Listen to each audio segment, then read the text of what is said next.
Alright, now before we delve into this next topic, tell me what you think is wrong with the following video clip here. Connect your Xbox 360 to the internet. Now, if you said the music, you'd actually be correct.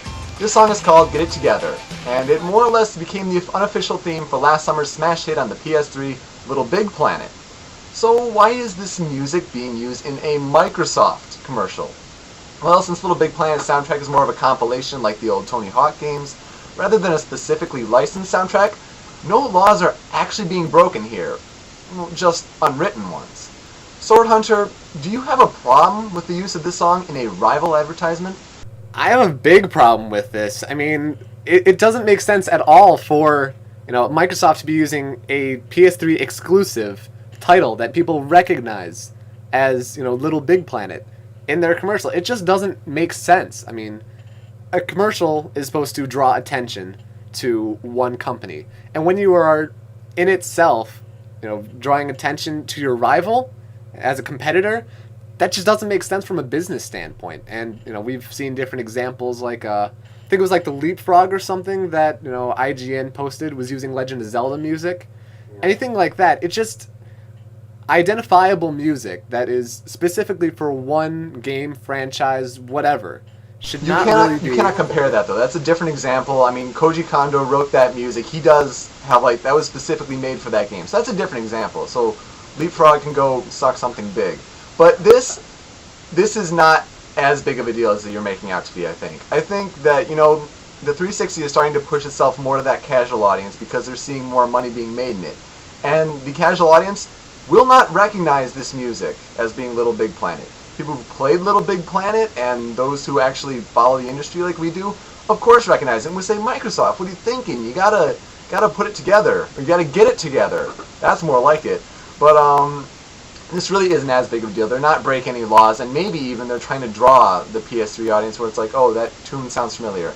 It's a bit of a catastrophe, for our hardcore gamers, but really not that big of a deal in the long run. Okay, if you say so. Well, if you haven't noticed, here on Show Me Your News, we like to wrap up our top stories with amusing ones from the gaming industry. All right, on cue, not much was really made about the news that, the magazine known as Electronic Gaming Monthly was about to close. However, throw in the tidbit that the magazine's subscribers would automatically replace their subscriptions with Maxim. And you have yourself a story. Maternal groups and local news stations have been throwing fits about, stories of underage kids getting their hands on these magazines, and it's causing major stink. Youko, is this really a serious problem, or just something that can be easily corrected? Of course, being a 21-year-old male, American male like myself, I would have no problem with getting some Maxim in the mail. I'd be like, hey, how you doing? Oh, yeah. But this is definitely an issue. I mean, you can easily see where parents can have a problem with this. Where you have 12 and 14-year-olds who have gaming magazines, and suddenly you get magazines that are not just softcore porn, essentially. You talk about drinking issues, hookups, bad stunts that ended poorly.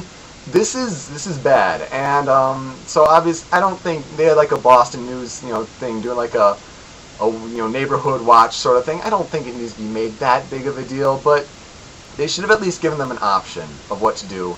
Or at least took it the age. I mean, if you gotta subscribe to the magazine, you gotta fill out your age. If it's over a certain age limit, give them Maxim. If it's not, give them. Is Highlight still around? I don't know, but give them something else.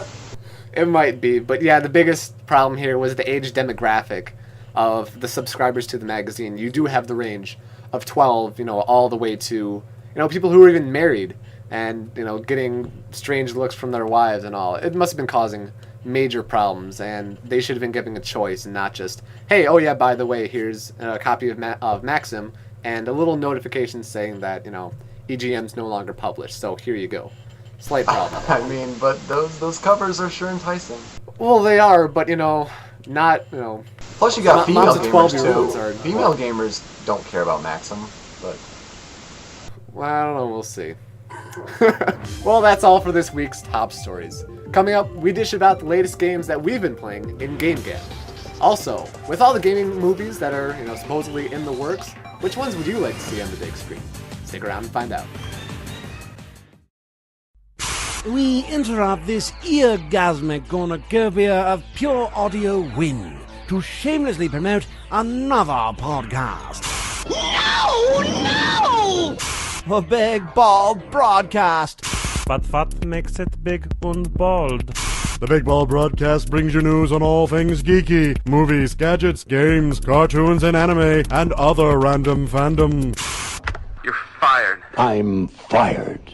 Get out of the booth, Jack. No, I like it in here. But what makes it big and bold? It's hosted by Big Bald anime and video game voice actor Kyle Hebert, and his co-host, musician and upcoming author, Otherworld Steve. Oh, you must smell like feet wrapped in leathery burnt bacon.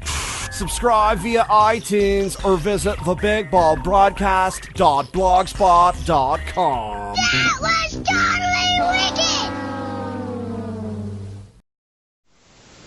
Welcome back. You know, as gamers ourselves, we love to sit down and play the latest titles when we can, and even throw back a few retro games here and there. Because we're sure you want to know what we've been playing, as well as our thoughts on it, let's review and dish about some titles in the segment we like to call GameGab. Now, I'll start first. As a big football fan myself, I definitely dig the sports games, and you know, every couple of years, just so you know, it's a little bit of an advancement, I loves me some Madden. So with Madden 10 coming out, it's been, you know, pushed as, you know, a significant title, I guess. But, you know, right, SwordHunter, like, how many Madden titles, like, they make, you know, huge improvements over the years? Well, I mean, they make, you know, subtle ones here and there, but every once in a while they try to push this, you know, big jump, whether it was, you know, how the quarterbacking system worked with, you know, the vision, or, I mean, touches, I mean, of how to place the ball or anything like that. Obviously, you notice the graphical, you know, improvements, but Madden 10, yeah, it's very impressive. But you know, there are always gameplay improvements as well. I mean, if they put one out every year, they try to have something done to, you know, make an improvement on it. I think the gameplay improvements are just more as like a whole. It's not really a huge thing, but they try to slow down the game, so it makes it feel more realistic as opposed to a little more of an arcade feel. You can change the speed of the game, but you know, that's not saying much. Their whole MO is that, you know, if you see it on Sunday, you'll see it in the game. And there are some weird glitches. I mean, here's an example of a glitch here. Oh, you got this guy running and he's falling through the field? What? So, of course, there's always some weird glitches. They're doing some roster updates with Brett Favre and Michael Vick. But overall, the game is pretty impressive. You know, it's nothing too spectacular. But if I was going to give it a rating, I'd give it probably like an 83 out of 100. It's pretty solid, but nothing too special. Yep. Obviously, representing my Metroid, you know, I have to talk about the Metroid Prime Trilogy that is actually coming out tomorrow. I have my pre-order in, so, I mean, obviously we don't have our hands on it yet, but I loved the Metroid Prime games. So, I mean, I'm really going to be enjoying this one, and with all the improvements they made on it, but, you know, classic storylines and all. But, you know, they're going to a widescreen format, you know, better graphics, you know, near HD, I guess, but, you know, not quite, but they try. But obviously the biggest improvement is the Metroid Prime 3 controls. With the point and shoot, you know, the great advancements they made with that, the successes they saw with that, bring them now to the first two titles that were on the GameCube. I'm looking forward to it. For the next week or so, once I get my hands on it, I'm going to just be playing it straight through. So I'm expecting good things from it. The original games were great. So, I don't know, I want to say, you know, like a 90. You know, maybe not higher, because, I mean, I expect the games to be good, but it might not have that classic feel to it. I mean, the original games being on the GameCube, suddenly being Wii-esque, might seem a little weird at first. I'll go 90. It's definitely more of a projectionary rating, and we'll see how it transfers over. I mean, they have supposedly even expanded a little bit on the Prime 3 controllers. Like, they changed, you know, certain textures and, like, improved the, like, the reticle and, like, the visor motions. Like, they changed, like, some subtle things. And I'm going to really look forward to, like, in Prime and Prime 2, flip to jump. Oh, yes. Amazing, you know, choice that they made for Metroid Prime 3. It's going to make the puzzles much better, except for that, you know, weird energy tank one in Metroid Prime 1. Still not going to like that. But Yeah, they're also bringing back some of the classic features that were from it. The fusion suit from Metroid Fusion connecting there. They're going to have that for Prime 1. Multiplayer is also going to be back, though it's not online.